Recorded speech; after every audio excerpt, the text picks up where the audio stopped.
Hi, my name is Sean Mabry. I'm a writer, and today I'll be reading chapter 3 from my work in progress, which is still just the Nephilim book because I still don't have a title for it.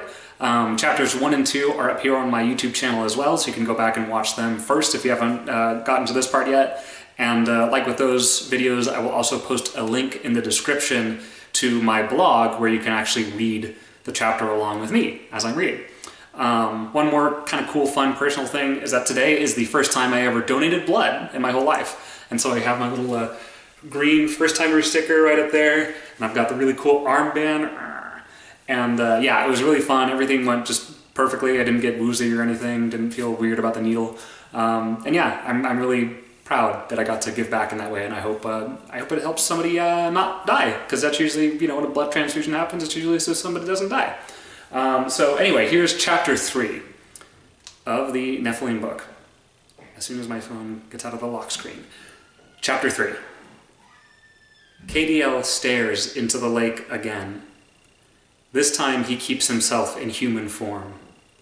Today he will attempt absolute control over the hunger. He straightens his back and takes deep breaths. He closes his eyes. This time the last does not appear. Instead, the hunger whispers in a chorus, using his own voice and the voices of the cousins he ate so long ago. They hiss and echo through his mind. "This won't work," they say. "You know what you are. You know what you do." KDL smirks. The hunger is never one to show weakness. He imagines that this is the hunger's way of backing off without admitting defeat. He stands in his human form and breathes. A blissful silence settles over him. The bird song, the wind, the rustling leaves, these sounds do not interrupt his silence, but fortify it, the same way the shore holds the water of the lake and gives it form. KDL stands up taller. For one perfect moment, he forgets that he is a cursed Nephilim. He doesn't think of himself as a Nephilim or a man or anything else. He is only him. And then he hears a voice. KDL? He notices the voices outside of him. It's bright, feminine. He opens his eyes. It's Charlotte from the general store. She's wearing a pair of mud-caked hiking boots, leggings, and a baggy sweater. Her hands are perched on the straps of her backpack. She's standing in front of him only an arm's length away. She smiles. "Good morning." KDL blinks. "Good morning to you too." "I was just trying out a different route for my morning walk. It turned into more of a hike." She points at his cabin. "Is that your place?" KDL nods. "It's kind of small. Guess the party's happening out on the lake, huh? Everyone brings their floaties?" KDL chuckles. "Sure." Charlotte's face falls. "Sorry, am I bugging you?" KDL shakes his head. No, it's fine." He mentally takes inventory of his food. Maybe some of it doesn't have to go to waste. "Have you had breakfast yet?" "I've got plenty to spare." Her smile stretches even wider than before and she laughs. "You sure do? That sounds great." He leads her over to the cabin. He pulls things out of the fridge and shows them to her for confirmation. Eggs? Yes. Bacon? No, because it isn't nitrate-free. Wheat toast? Yes. Butter? Yes. Blueberry jam? Hell yes. Water? Definitely. The toast is easy enough, because the toaster is self-explanatory. The eggs are more difficult. He has watched humans making them sunny side up before, but he gets confused and goes to flip them. He breaks the yolks and, in a slight panic, whips them into a scramble. "Sorry," he says. "I usually just scramble them. Will that work?" Charlotte sidles up to him, her eyes wide. "Oh my God, you don't know how to do sunny side up? That's adorable. Here, I'll show you." She takes over the pan and starts 2 new eggs. She prepares them perfectly, sets them on a plate, and hands them to KDL, insisting that he take them and that she eat the scramble. They bring the plates to the table and she eats her scramble and toast. It occurs to him that she must trust him to come into his home on a random morning and accept his food. Her warmth and her energy fill the cabin, even as she quietly bites into her toast. He does not want her to leave. He doesn't even want to scare her off or offend her. Knowing that he'll only vomit them up later, he eats his eggs but fails to hide his wincing. She cocks her head. You don't like them that way? He shakes his head. They're good. I think I might have a stomach flu. It's been hard to keep things down. Then don't eat, dummy. She's still smiling, but there's an edge to her voice now. Don't just eat it for my sake. She snatches his plate away, shaking her head. She finishes her own plate and pushes both aside. She peers into Cadiel's eyes as she sips her water. You're very sweet. I'm a stranger, he says, but thank you. I used to travel a lot. I learned how to spot a good host, she says. Cadiel shrugs. I don't have guests often. When I do, I try to make things pleasant.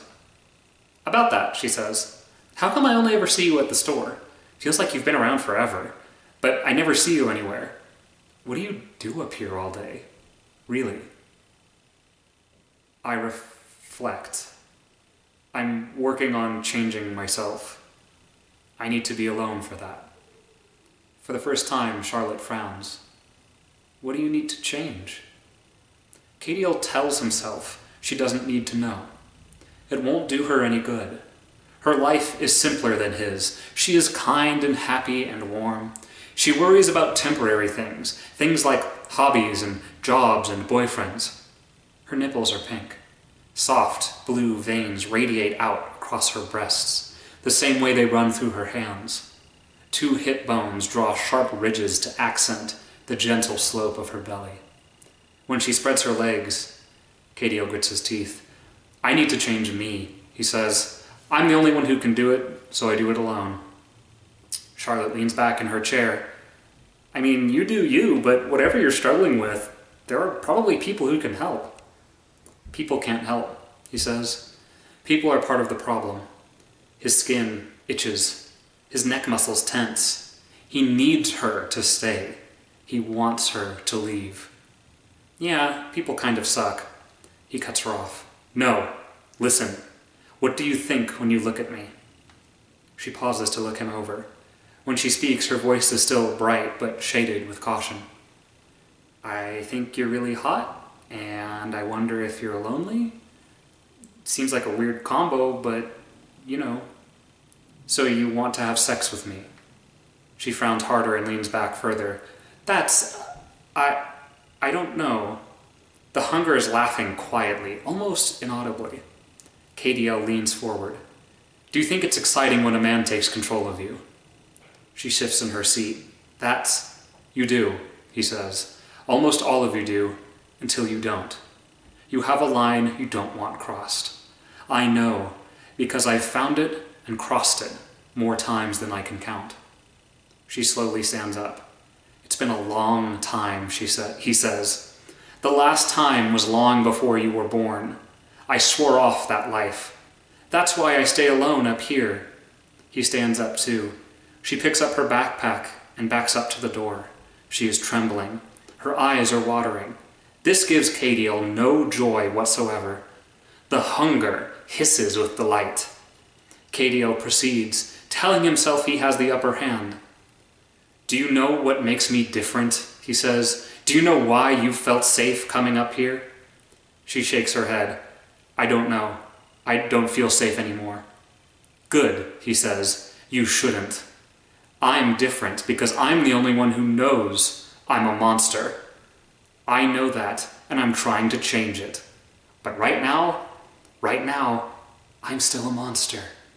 Do you understand that? She's shaking harder. Tears are running freely. She doesn't speak.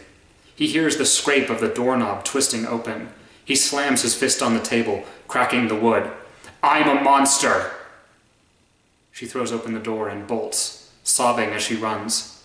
Cadiel watches her go, measuring her distance by the sound of her cries. When he's confident that she's gone, he walks back out to the lake and looks at his image again. He tries to tell himself that he beat the hunger today. The hunger only fills his head with painful, thunderous laughter. So that is chapter 3. Like I said, the link below will have the link to my blog, so you can read along with this video if you like, or just read along separately. Thank you so much for listening, and if you like this, feel free to like, comment, share, and subscribe, and I will post the 4th video sometime soon with Chapter 4. Thank you all so much for listening. Have a great day. Bye.